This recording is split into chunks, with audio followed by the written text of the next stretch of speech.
ចាជាដំបូងនេះខ្ញុំសូមជម្រាបសួរលោកគ្រូនាងខ្ញុំឈ្មោះផាត់ដាវីជាសិស្សថ្នាក់ A ថ្ងៃនេះនាងខ្ញុំមកសង្ខេបមេរៀន Summative Based Formative Assessment ឬក៏ការវិតម្លៃតាមដំណាក់ដែលផ្អែកលើការវិតម្លៃបញ្ចប់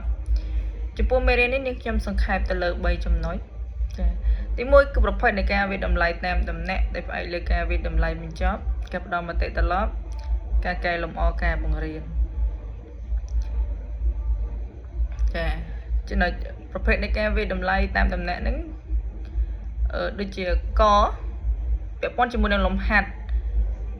ដែលមានរចនាសម្ព័ន្ធឧទាហរណ៍ថាលំហាត់សម្រាប់សិស្សទាំងឡាយដូចគ្នាប៉ុន្តែដែលធ្វើសម្រាប់តែសិស្សដែលមានការថប់បារម្ភចាគាត់មានការព្រួយបារម្ភហ្នឹងអញ្ចឹងទៅសេអំពីថ្ងៃឈប់សម្រាករបស់គាត់អាចទៅសេរៀបរាប់ពីការឈប់សម្រាករបស់គាត់តើតើយើងល្បែង digital ឬក៏ធ្វើបទបង្ហាញផ្ទាល់មាត់ចាទី2គឺខគឺបុរេតេសចំពោះបុរេតេសគឺយើងអាចផ្ដល់ព័ត៌មានអំពីអ្វីដែលសិស្សដឹង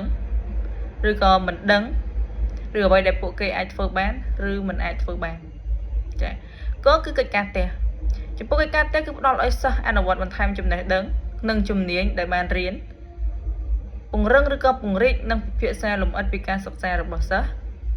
ឬក៏ពិនិត្យមើលការសិក្សារបស់សិស្សជាបុគ្គលនិងក្រុមចាខគឺកិច្ចការក្នុងថ្នាក់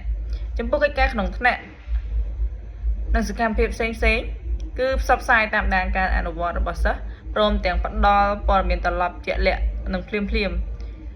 ជាញឹកញាប់ដោយមានជំនួយនឹងការប្រើប្រាស់បច្ចេកវិទ្យានិងឧបករណ៍ digital ងពាក់ព័ន្ធជាមួយនឹងសំណួរខ្លីៗនិងសំណួរតេស្តដោយយើងសំអាងលើថាឯកសារដែលសិស្សបានរៀនឬក៏ជូនដំណឹងពីការអនុវត្តចំណេះដឹងនិងបំណិនក្នុងពេលបច្ចុប្បន្នរបស់សិស្សតើតើជាមួយនឹងលទ្ធផលនៃសំណួរខ្លីៗនិងសំណួរតេស្តប្រើសម្រាប់ផ្ដល់ព័ត៌មានត្រឡប់ដល់សិស្សនិងកែលម្អការបង្រៀនចគឺការវិតម្លៃរួមគ្នាចាចំពោះចំណុចនេះគឺយើងត្រូវរៀបចំការវិតម្លៃជាមួយគ្រូដែលជាសហការីហ្នឹងធ្វើការវិតម្លៃសិស្សទាំងអស់រួមគ្នាចានិងចំណុចចុងក្រោយឆគឺការវិតម្លៃវឌ្ឍនភាពរបស់សិស្ស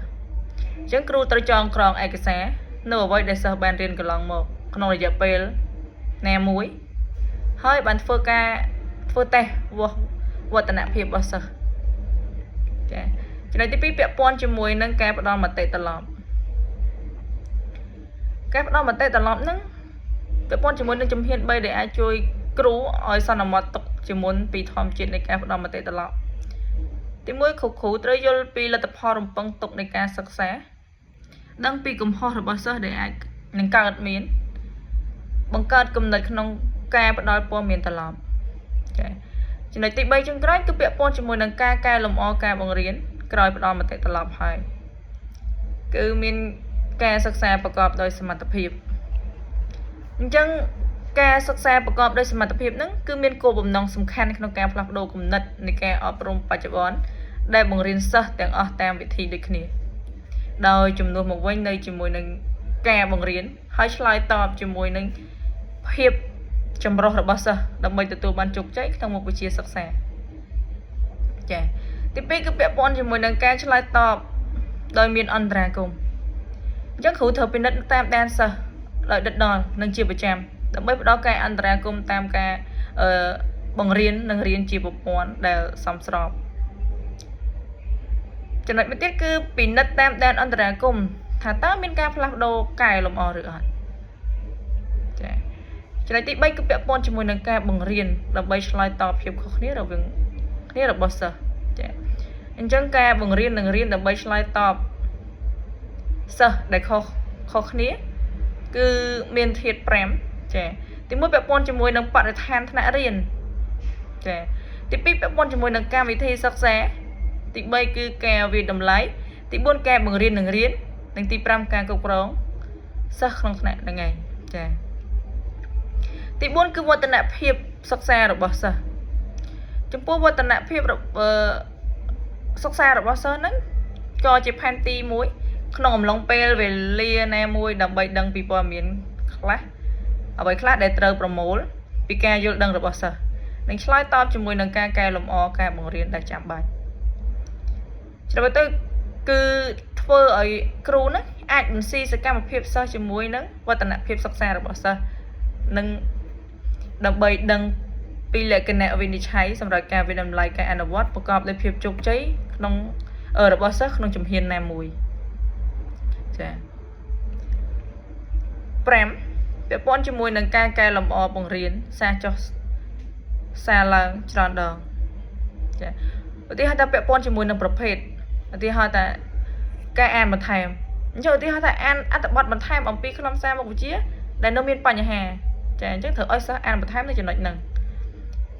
បន្តគឺការបង្រៀនជាបុគ្គលចាអញ្ចឹងគ្រូ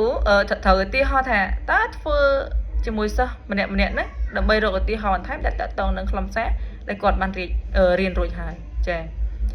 ការងារក្រុមតូចអញ្ចឹងឧទាហរណ៍ធ្វើជាមួយសិស្ស3នាក់ផ្សេងដោយសហការគ្នាដើម្បីដោះស្រាយបញ្ហាដែលសិស្សមានក្នុងមុខវិជ្ជាគណិតវិទ្យាអីចឹងទៅចាការងារជាគំរូប្រភេទការងារជាគំរូអញ្ចឹងឧទាហរណ៍ថាបង្ហាញពីរបៀបគិតតាមជំហាននីមួយសិនថាសិស្សនឹងដោះស្រាយបញ្ហាដែលគាត់បានជួបប្រទះ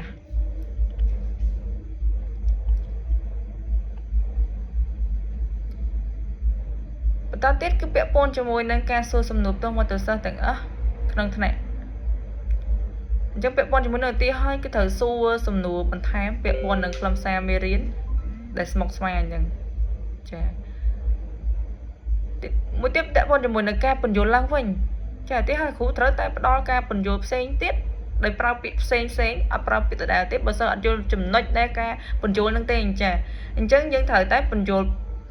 ប្រើពាក្យផ្សេងឲ្យគាត់ងាយយល់បន្ថែមចាដើម្បីឲ្យពង្រឹងចំណេះដឹងរបស់គាត់ហ្នឹងឲ្យគាត់ឆាប់យល់បន្ថែមពាក្យពេញគាត់ពិបាកស្ដាប់យើងអាចនិយាយភាសាខ្លីៗបែបភាសាធម្មជាតិដើម្បីឲ្យគាត់ងាយយល់ក៏បានដែរចា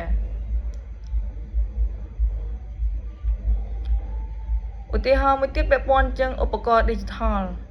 ចាប្រភេទឧបករណ៍ digital ថ្មីហ្នឹងឧទាហរណ៍ថាផ្ដល់ឲ្យសិស្សប្រើប្រាស់ឧបករណ៍ digital ថ្មីដែលអាចមើលការបង្រៀនឡើងវិញនិងសួរសំណួរដើម្បីផ្ទៀងផ្ទាត់ភាពស្ទាត់ជំនាញរបស់សិស្ស